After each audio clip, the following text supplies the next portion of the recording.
ओम जपाकुसुम समकासम काश्यपेयम महाधुतिम तमो अरिम सर्वपापघनम प्रणतो अस्मिन् दिवाकरम। नमस्कार, जय श्री राम मित्रों। ज्योतिष के इस मंच पर मैं पंडित आशीष वत्स उपस्थित हूँ आप सभी प्रबुद्ध दर्शकों के समक्ष।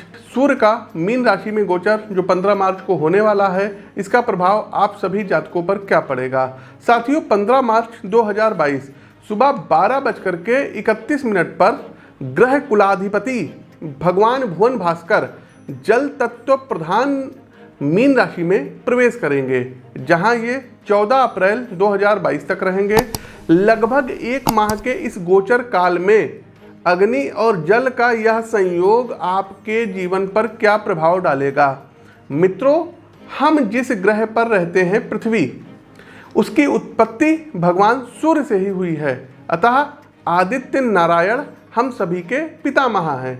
सूर्य को नारायण का प्रत्यक्ष अवतार भी कहा जाता है, इसलिए ये पालनकर्ता भी हैं और हमारे मन, मस्तिष्क और आत्मा की जीवन शक्ति का धागा अदृश्य रूप से सूर्यदेव से कहीं ना कहीं बंधा हुआ है। इसलिए हमारे जीवन में जितनी भी घटनाएं घटित होती हैं, फिर चाहे वो प्रत्यक्ष हो या अप्रत्यक्ष है, उन सभी को भगवान भुवन भास्कर कहीं ना कहीं से नियंत्रित करते हैं। आपके विचार, आपका व्यवहार, आपकी इच्छा शक्ति, इन सभी को बल सूर्य के द्वारा ही प्राप्त होता है। साथ ही साथ दर्शकों, एक बात और बताना चाहेंगे, 5 राज्यों के परिणाम अभी चल रहे हैं, लेकिन दर्शकों, 1 वर्ष पूर्व लगभग हमने प्रिडिक्शन किया था कि उत्तर प्रदेश में योगी आदित्यनाथ की सरकार, बीजेपी की सरकार सत्ता में वापसी करेगी। आप उस वीडियो का पहले लिंक देखिए, डिस्क्रिप्शन बॉक्स में भी लिंक है।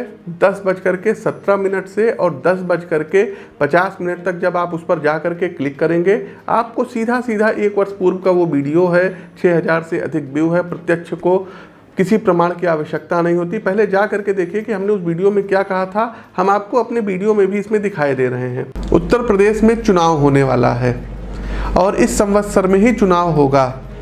तो दर्शकों, कुंडली का तो विश्लेषण कर ही रहे हैं और काफ़ी कुछ उस नतीजे पर हम पहुंच सकते हैं। इस साल भी दर्शकों 2022 में उत्तर प्रदेश में, यूपी में योगी आदित्यनाथ की जो सरकार है, ये पुनः सत्ता में आएगी।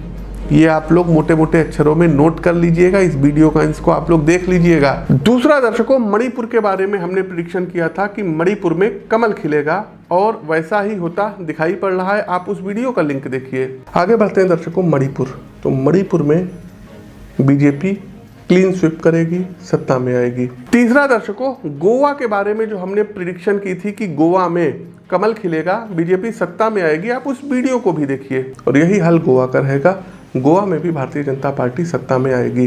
दर्शकों, पंजाब के बारे में हमारे पास हकीकत आपको बताएं कि भगवंत मान जी की कुंडली नहीं थी। हमारे पास जिनकी कुंडली आई थी, हम आपको बता दें, कैप्टन साहब की कुंडली आई थी, चरणजीत सिंह चन्नी जी की कुंडली आई थी, उसके अलावा बीजेपी के कई नेताओं की आई थी, अकाली दल की भी आई थी, लेकिन इनमें से किसी की कुंडली बहुत स्ट्रांग नहीं थी, इसलिए हम इसमें कुछ कह पाने में असहज थे।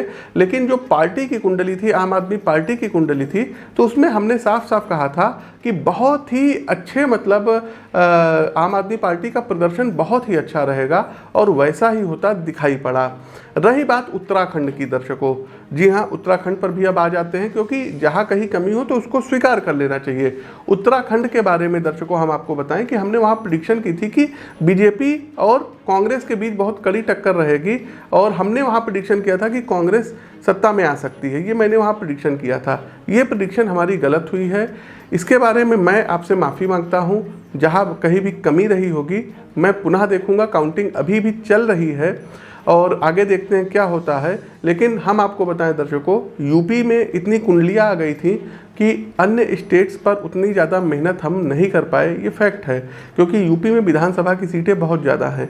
तो इस लिहाज से दर्शकों, कहीं जो कमी रह गई होगी हाथ जोड़ करके माफ़ी मांगते हैं। जहाँ कहीं भी कमी होगी आगे फिर देखेंगे। भाई, हम कोई जो है ईश्वर तो है नहीं कि जो बोलेंगे वही सही हो जाएगा, लेकिन हमारा जो अनुभव कहता है वो मैंने आपके सामने बताया है और लगभग हर चीज़ों में हमारी प्रेडिक्शन सही हुई। इससे पहले भी 5 राज्यों के चुनाव में सब सही रहा है। अभी काउंटिंग चल रही है, आगे देखते हैं क्या होता है। खैर, आगे बढ़ते हैं और एक छोटा सा अपडेट ये भी देना है कि 25 से लेकर के और 27 अप्रैल तक हमारा दिल्ली आगमन होगा। तो जो भी दर्शक दिल्ली से हैं या इसके आसपास के क्षेत्रों से हैं, आप लोग हमसे मिल करके वहाँ पर अपनी कुंडली का विश्लेषण करवा सकते हैं। आगे बढ़ते हैं, सिंह राशि की ओर चलते हैं। तो सिंह राशि के मित्रों, आपके ही राशि के स्वामी सूर्यदेव हैं और आपके लिए परिस्थितियाँ थोड़ी सी चुनौतीपूर्ण और समय थोड़ा सा टफ करा सकते हैं। सबसे पहले पेशेवर जीवन पर यदि हम प्रकाश डालें तो कामकाज में एक अनिश्चितता रहेगी। मन मस्तिष्क पर अपने काम को लेकर अनजान सी शंका आपको परेशान करती रहेगी। मित्रों, कई बार ऐसा होता है कि वास्तव में समस्या का कोई अस्तित्व नहीं होता है, लेकिन दिमाग में बार बार एक नकारात्मक चिंतन के कारण स्थिति हमारे प्रतिकूल हो जाती है।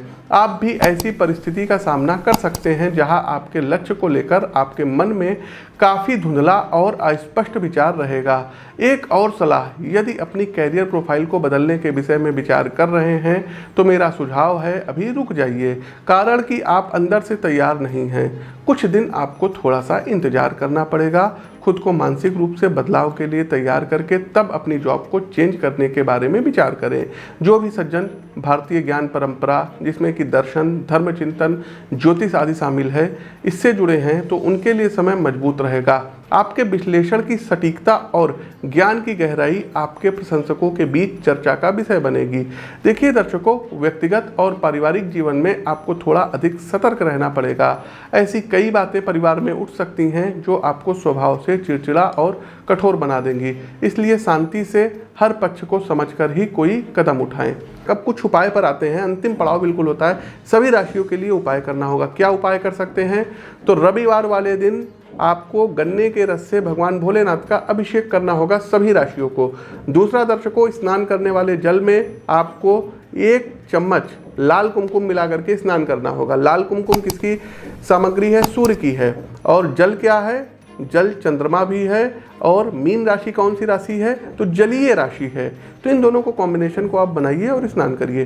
तीसरा दर्शकों, भगवान भुवन भास्कर को जल में लाल कुमकुम और हल्दी बृहस्पति है और सूर्यदेव मीन राशि बृहस्पति के घर में जा रहे हैं, तो जल में लाल कुमकुम और हल्दी मिक्स करके आपको अर्घ देना रहेगा और आदित्य हृदय स्त्रोत का पाठ करना रहेगा। प्रतिदिन 1 माला गायत्री मंत्र की अवश्य पढ़िए। आदित्य हृदय स्त्रोत का पाठ रविवार के दिन आप लोगों को 3 बार करना होगा। तो ये कुछ उपाय हैं जिनको करके आप अपने जीवन को समृद्ध बना सकते हैं। हमारा प्रस्तुत राशिफल कैसा लगा कमेंट बॉक्स के माध्यम से हमें अवगत कराइए। नए हैं तो सब्सक्राइब कीजिए, फेसबुक पेज को फॉलो कीजिए। अपनी वाणी को विराम देते हुए ज्योतिष के इस मंच से मैं पंडित आशीष वत्स आप सभी प्रबुद्ध दर्शकों से विदा लेता हूँ। नमस्कार, जय श्री राम।